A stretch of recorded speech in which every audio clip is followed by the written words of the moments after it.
The war on terror is entering a new era. Smaller scale successful attacks in both the U.S. and Europe are pressuring governments to find and shut down one common connection, the social network. Congress is just starting to find ways to stop the spread of Islamic extremist content, but in Britain, they're trying to take it to a new level. Scott Thuman went to London to examine a drastic plan for social security.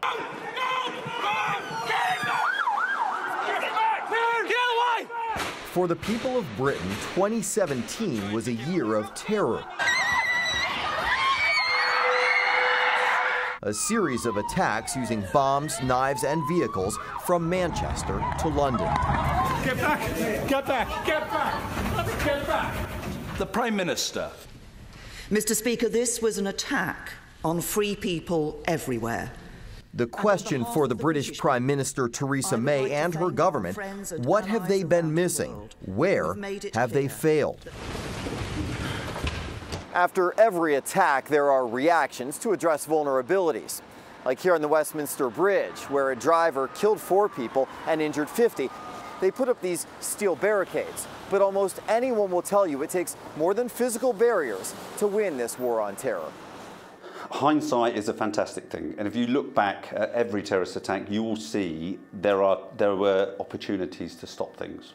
Chris Phillips is former head of the National Counter-Terrorism Security Office in the UK. When you talk about opportunities that perhaps were missed, a lot of times does that mean there were dots that could have been connected?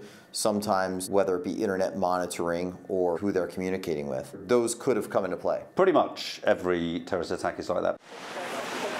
So now, a nation with already some of the strongest, most intrusive laws in the Western world when it comes to monitoring online activity is considering taking it a drastic step further. Amber Rudd is the British minister responsible for Homeland Security. Extremists and terrorist material can still be published online, and it is then too easily accessible on some devices within seconds. We will change the law so that people who repeatedly view terrorist content online could face up to 15 years in prison. While it had been illegal to download and store such videos, this would make it a serious crime to just view extremist content multiple times, even if it's never saved. That's where we've got to get to, and I'm sure that companies can find ways of achieving that. Because once they've watched it, once they've been shown it, once they get 15 years in prison, it's too late. You know, we've caused ourselves a huge problem. We've got to be able to prevent that from happening. And I think at this moment, I don't see that the internet companies are expending enough time and energy to making sure that doesn't happen. What do you think? On the streets of London, we found a willingness to sacrifice some privacy. You know, looking around, there's probably a video camera there on every street corner in London. Look, we are the most surveilled city in the world. That's the price of being secure at the moment. So yes, the answer would be yes. I'd be prepared to give up some of my civil liberties as a result of being safer as a society. I think there's specific sites and specific documentation, videos and stuff like that that the police already know about. So if you're accessing stuff like that, then it will flag up on their system, I assume. But in terms of monitoring, it happens everywhere, doesn't it? You know, we're being watched right now on the cameras, you know. Also watching, the top social media companies, who recently boasted to lawmakers on Capitol Hill of their progress. Carlos Monge is with Twitter.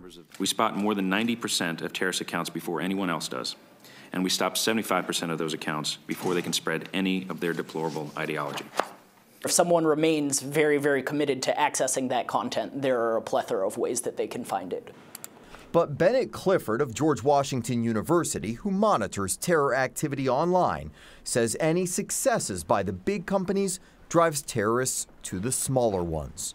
They're shifting towards lesser-known services, such as Just Paste It, as well as a variety of messaging platforms that offer end-to-end encryption, such as Telegram, SureSpot, Kik, and other companies like that.